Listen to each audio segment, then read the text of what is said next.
The breaking point, the fluorescent lights of the 24-hour pharmacy buzzed overhead as Nora clutched the small bottle of children's fever reducer, her hands trembling slightly from exhaustion.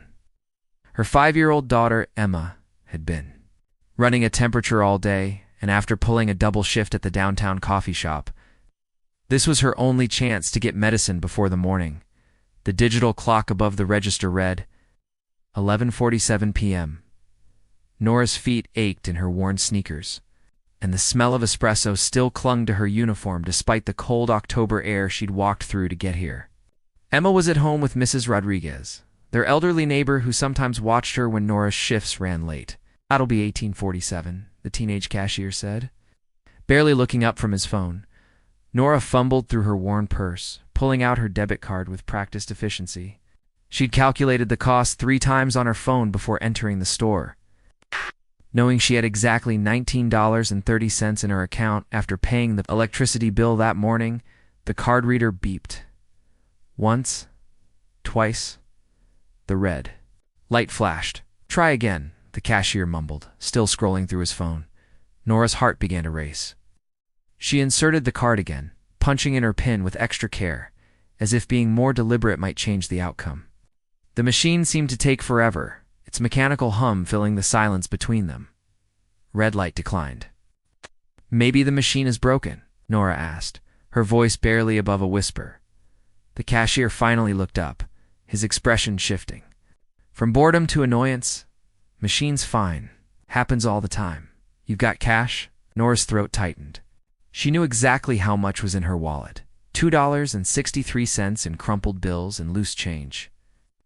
Not enough. Never enough. Behind her, she heard the soft footsteps of another customer entering the store, but she couldn't bring herself to turn around. Her cheeks burned with embarrassment as she tried the card one more time, pressing the buttons as if willpower alone could make the numbers in her account multiply. Declined. "Look, lady, I've got other customers," the cashier said, his voice carrying across the small store.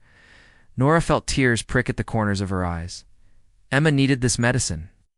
Her baby was at home with a fever, trusting that Mommy would come back and make everything better. That's what mothers did. They fixed things. They found solutions. They never let their children down. "Please," she whispered, placing her palms flat on the counter. "My daughter is sick. Can I give you what cash I have and maybe come back tomorrow with the rest?" The cashier shook his head. "Store policy, no tabs." The tears came then, quiet and steady, as Nora stared down at the small bottle that might as well have been $1 million. She thought about walking to the hospital, but the emergency room would mean hours of waiting, and Emma needed relief.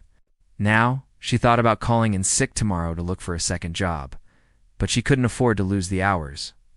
"I'm sorry," she said to the cashier, her voice breaking. I'll figure something out." She started to step back from the counter, leaving the medicine behind, when a gentle voice spoke from behind her. "Excuse me?" The voice was calm, measured. "I'd like to pay for the lady's purchase." Nora turned to see a man in his mid-30s, dressed in a simple gray sweater and dark jeans. He wasn't particularly tall, but there was something steady about his presence. Something that made the fluorescent-lit pharmacy feel less harsh. "Oh no," Nora said quickly, wiping her eyes. "That's very kind, but I couldn't please," he said, stepping forward with a warm smile. "I have a daughter too, understand?" The man, Marcus, though Nora wouldn't learn his name until later, handed the cashier a $20 bill before she could protest further. The transaction completed with efficient beeps and the rustle of a paper bag. "Thank you," Nora managed, accepting the bag with shaking hands. "I don't know how to repay you." "No need," Marcus said simply. "Just take care of your little one." As they walked toward the exit together, Marcus paused. "I hope this isn't too forward, but are you looking for work?" Additional work?"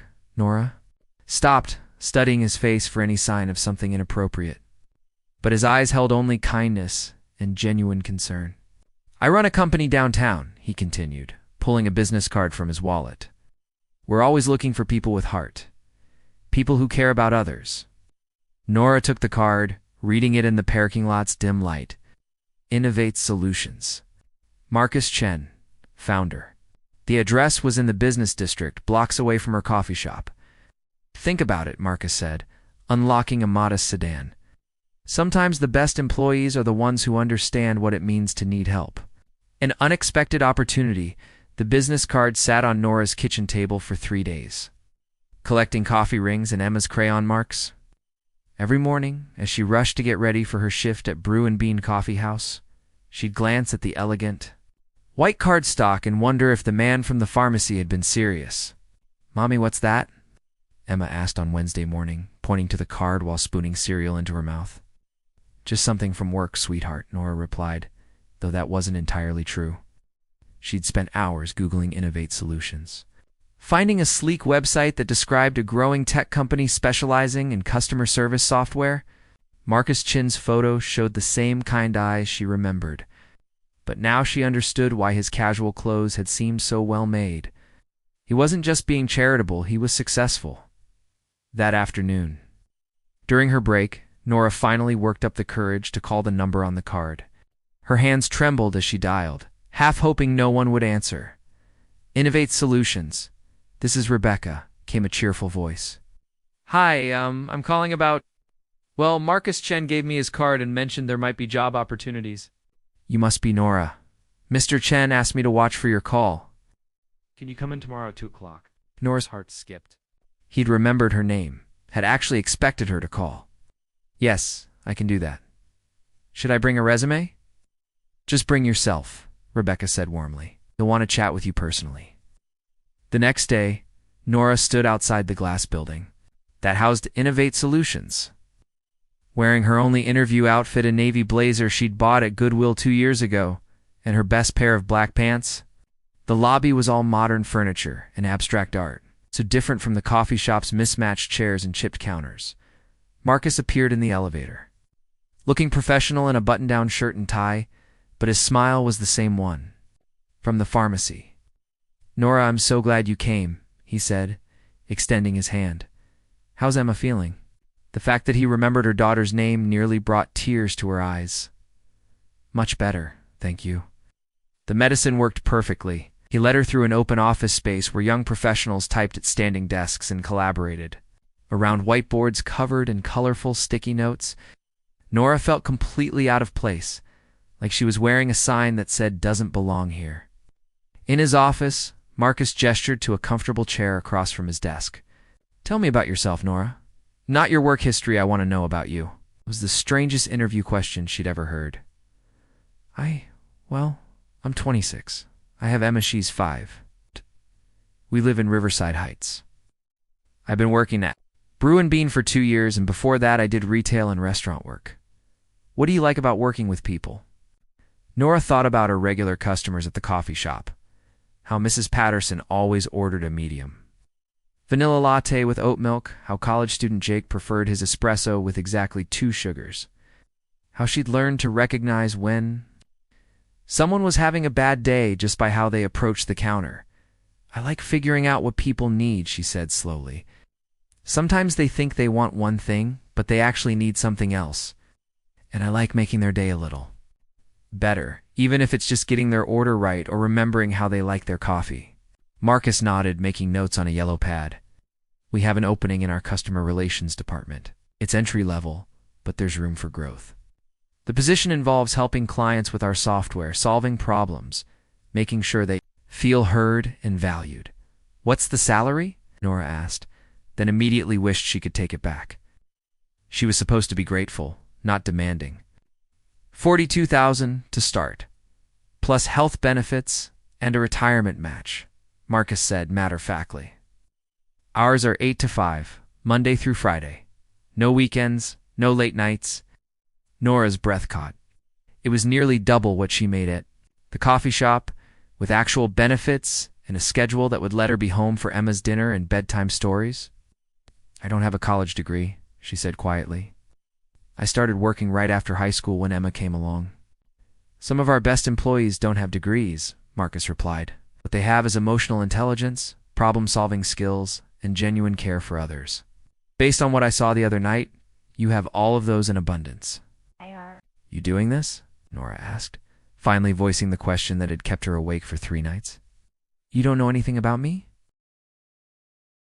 Marcus was quiet for a moment, looking out his office window at the city below. 5 years ago, I was working 18-hour days trying to get this company off the ground. I forgot to eat, forgot to sleep, forgot that business is ultimately about people helping people. That night in the pharmacy reminded me of something I'd lost sight of, that the best way to build something meaningful is to start with kindness. He turned back to her, his expression serious but warm. I'm not doing this out of pity, Nora. I'm doing it because I think you could be exactly what our team needs. Someone who understands what it means when our software works correctly, when our customer service makes someone's day easier instead of harder. Nora felt something shift inside her chest, like a door opening after being locked for years.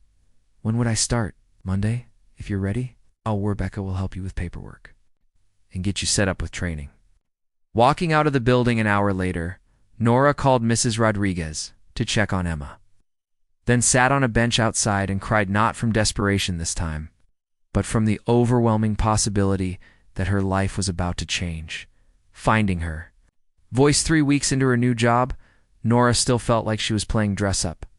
She'd used her first paycheck to buy 2 new blouses and a pair of comfortable flats. But every morning, she worried someone would realize she didn't belong in the gleaming offices of Innovate Solutions. Her desk was in the customer relations department, surrounded by teammates who casually discussed their weekend plans to visit wine bars and art galleries while Nora mentally calculated whether she could afford to take Emma to the Children's Museum. But slowly, she began to find her rhythm. Nora, line 3, called Jessica, her training supervisor. Right. Clients having trouble with the scheduling module. Nora picked up the phone with practiced calm. This is Nora with Innovate Solutions. Can I help you today? Thank goodness, a real person. The voice belonged to an older woman, clearly frustrated. I've been trying to figure out this scheduling thing for 2 hours. I'm running a small bakery, and I just need to know when my employees are working. But this system is speaking Greek to me. I completely understand, Nora said, pulling up the client's account. Let me walk you through it step by step. First, can you tell me what you see when you click on the calendar icon?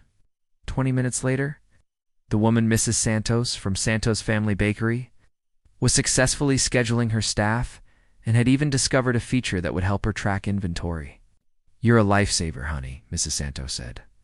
Most people in customer service act like I'm stupid for not understanding computers. You made me feel like a real person.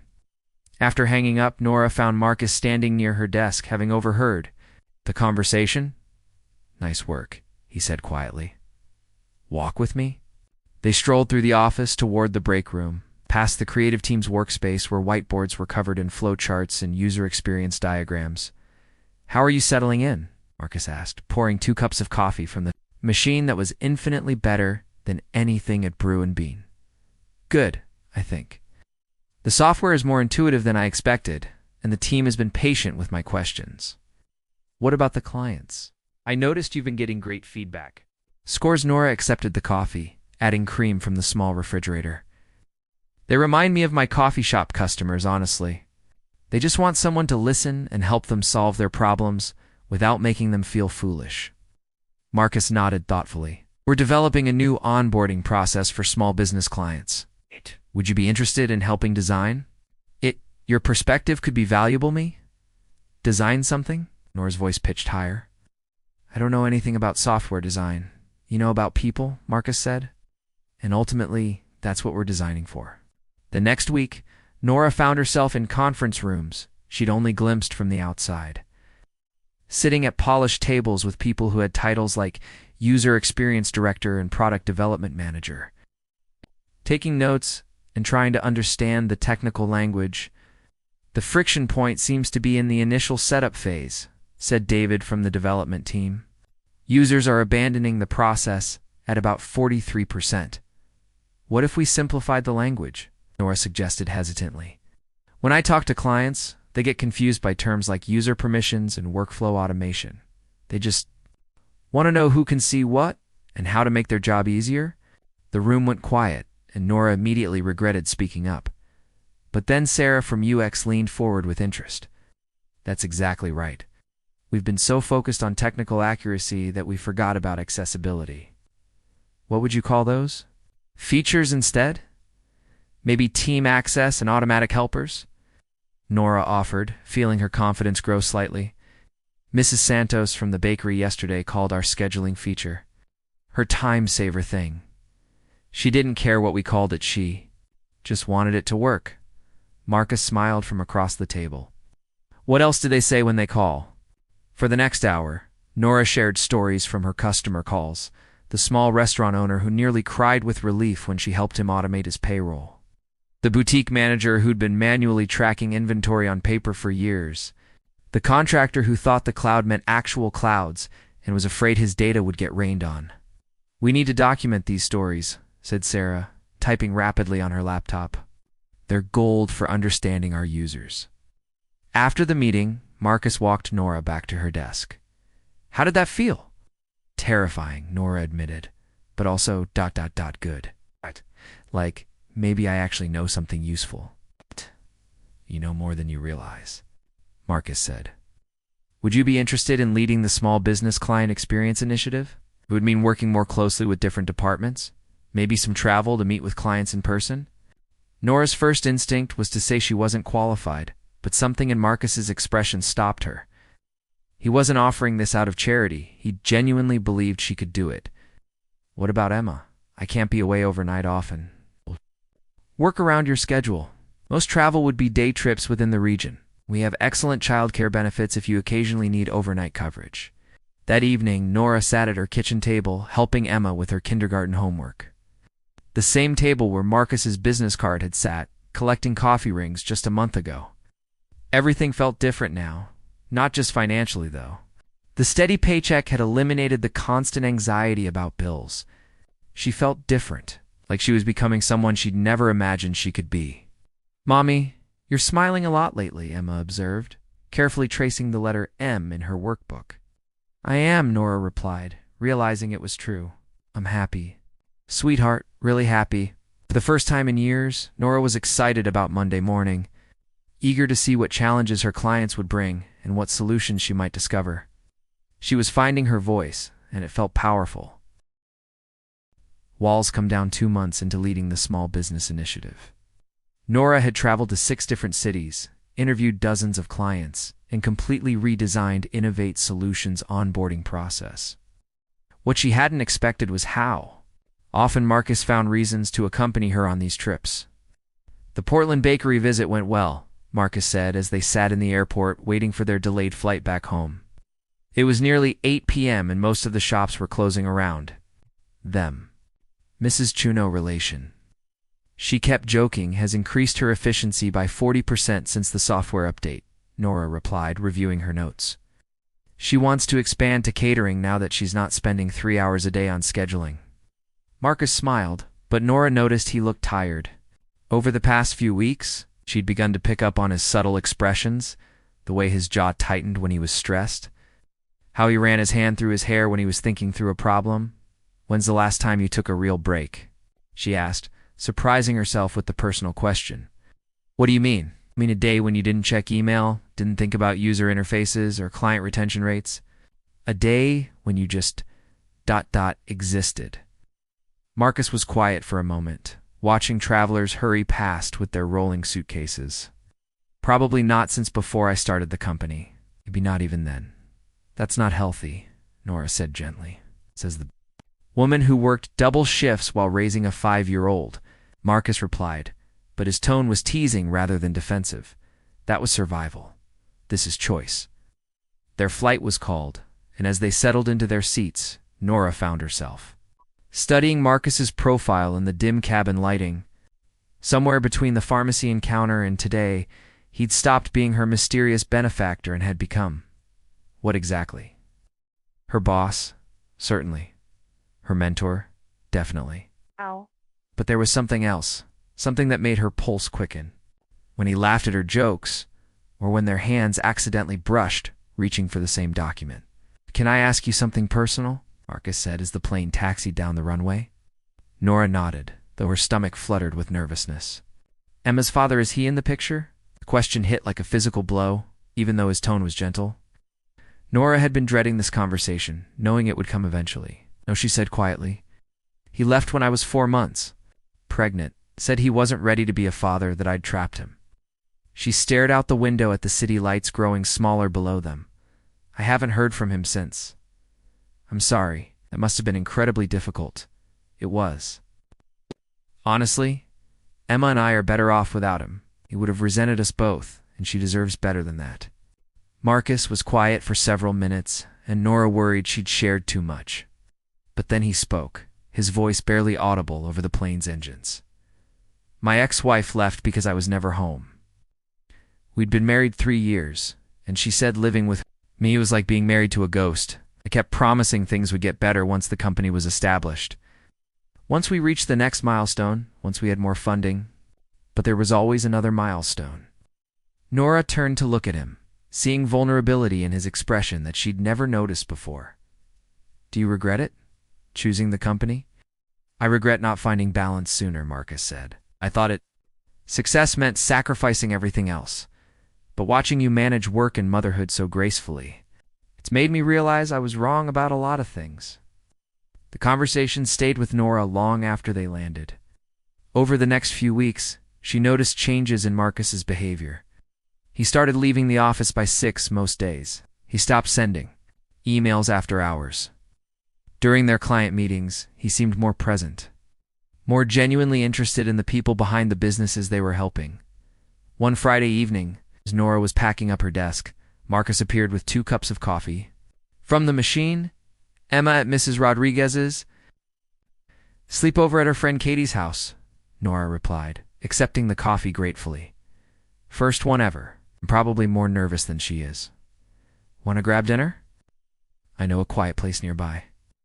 We could go over the quarterly client satisfaction reports. Nora almost said yes immediately, then caught herself. Is this a work dinner, or? It's whatever you want it to be, Marcus said, his honesty disarming. But I was hoping it might be more than work. The restaurant was small and warm, with exposed brick walls and soft jazz playing in the background. They talked about work for exactly 10 minutes before the conversation shifted to books, travel dreams, childhood memories, and the 1,000 small details that make up a life. I wanted to be a teacher, Nora confessed over dessert. Elementary school. I love seeing kids discover they're capable of more than they thought. You're still teaching, Marcus pointed out.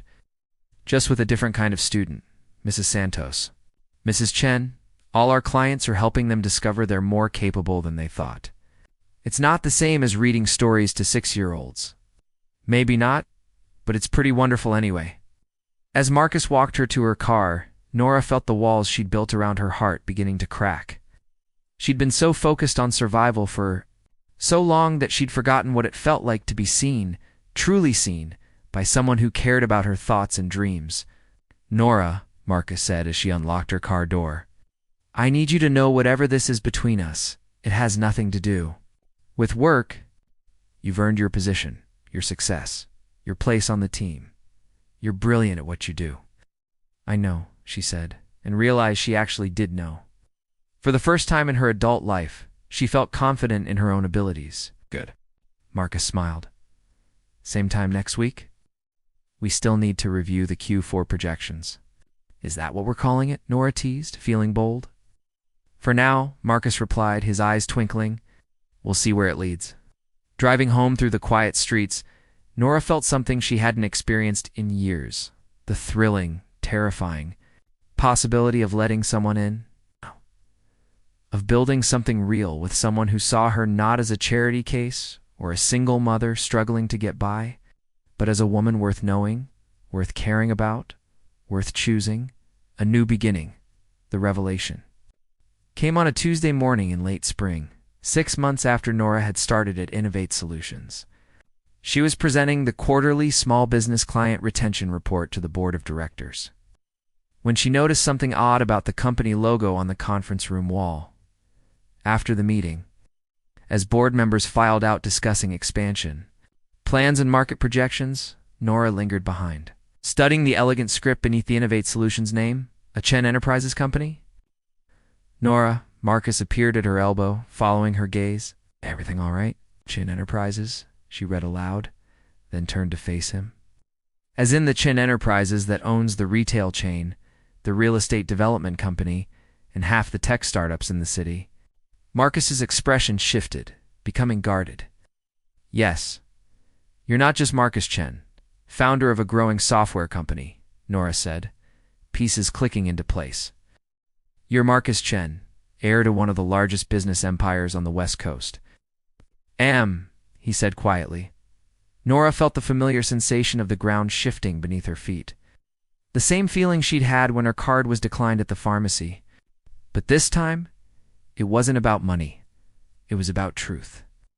Why didn't you tell me? Marcus ran his hand through his hair, a gesture she'd learned meant he was struggling with something difficult.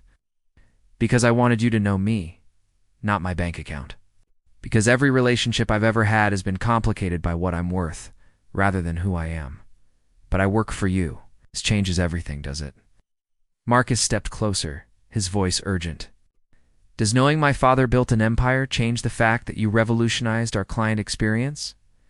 Does it change the way we talk for hours about everything and nothing? Does it change how I feel when you laugh at my terrible jokes? I stared at him, processing.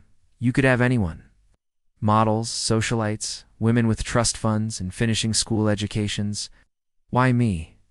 Because you see me, Marcus said simply. When you look at me, you see someone who pays attention to how tired his employees look. Who remembers that Mrs. Santos likes her software updates, explained slowly. Who worries about whether his clients can afford upgrades. You see someone trying to build something meaningful, not someone trying to add another zero to his net worth. I need time to think, Nora said, grabbing her laptop bag. This is ... a lot. That evening, Nora sat on her small apartment balcony. While Emma played with dolls inside, trying to process everything, Mrs. Rodriguez appeared with 2 cups of tea, settling into the plastic chair beside her. You look troubled, Mia, the older woman observed. I found out Marcus, my boss, comes from serious money. Like serious money. And I think I'm falling in love with him, but I don't know if this is real, or if I'm some kind of project. Does your heart tell you that he's genuine? And when he looks at me, he sees someone worth caring about? Damn, what does your fear tell you? Nora laughed despite herself. That I'm a single mother from Riverside Heights who shops at thrift? Stores and clips coupons and rich men don't fall in love with women like me? Ah, Mrs. Rodriguez nodded knowingly. But fear is a liar, you know. It tells us we are not worthy of good things. The next morning, Marcus was waiting by Nora's desk with 2 cups of coffee and a nervous expression. Can we talk privately? In his office, Marcus closed the door and turned to face her. I know this is overwhelming. I know it changes how you see everything between us, but I need you to understand something. He pulled out his phone and showed her a photo, younger, version of himself in an expensive suit, standing beside a woman who looked like she'd stepped off a magazine cover. This was my engagement photo with Catherine. We dated for 2 years, got engaged, planned a wedding that cost more than most people's houses. But she never knew that I sometimes eat cereal for dinner when I'm working late, or that I'm terrified of disappointing my father, or that I cry at animated movies.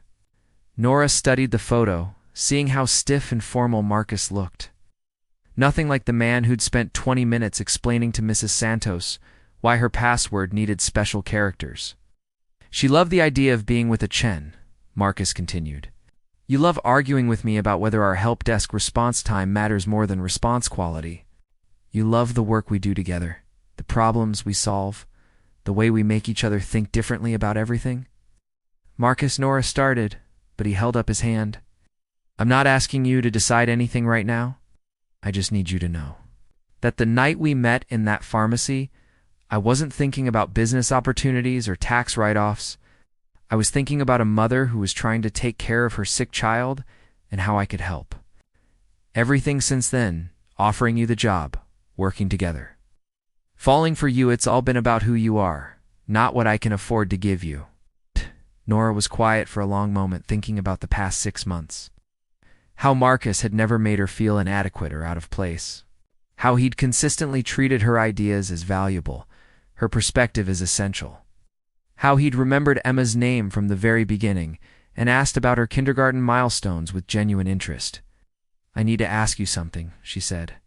"Finally, and I need you to be completely honest. Always. If I had turned down the job that first day, would you have found another way to see me again?" Marcus smiled, the first genuine smile she'd seen from him all morning. "I was already planning to become a regular at Brew and Bean Coffee House. Rebecca was under strict instructions to learn your schedule." "That's slightly stalkerish," Nora said, but she was fighting back a smile. "That's what happens when you meet someone who changes everything," Marcus replied. "You get a little desperate not to lose them." 2 weeks later, on a Saturday afternoon, Marcus picked up Nora and Emma for their first official family outing. Trip to the Children's Science Museum, followed by ice cream. Emma had warmed to Marcus quickly, especially after he'd admitted he was also scared of the dinosaur exhibit. "Marcus," Emma said as they walked through the butterfly garden, "are you going to marry my mommy?" "Emma," Nora gasped, her cheeks burning.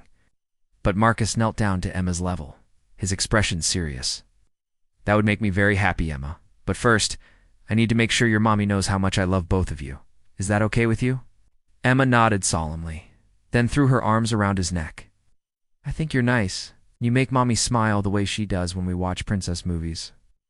Later that evening, after Emma was in bed, Nora and Marcus sat on her small balcony sharing a bottle of wine and watching the sunset.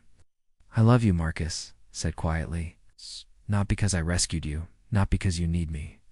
I love you because you make me want to be better than I am, because you've shown me what it means to work for something bigger than profit margins, because you're raising an incredible little girl who's going to change the world someday. Just like her mother did." "I love you too," Nora replied, finally allowing herself to believe it was real. "But I have one condition. Anything. No more secrets.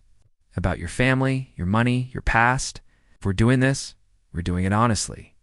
"Deal," Marcus said, pulling her closer. "Though I should probably mention I have a trust fund, 3 houses I never use, and my mother is going to want to plan our wedding before our second date." "Our second date?" Nora laughed. "I'm optimistic," Marcus grinned, kissing her softly as the city lights began to twinkle below them. For the first time in her adult life, Nora allowed herself to dream about a future built not on survival, but on love, partnership, and the beautiful possibility of 2 people choosing each other every single day. It wasn't a fairy tale. It was something better. It was real.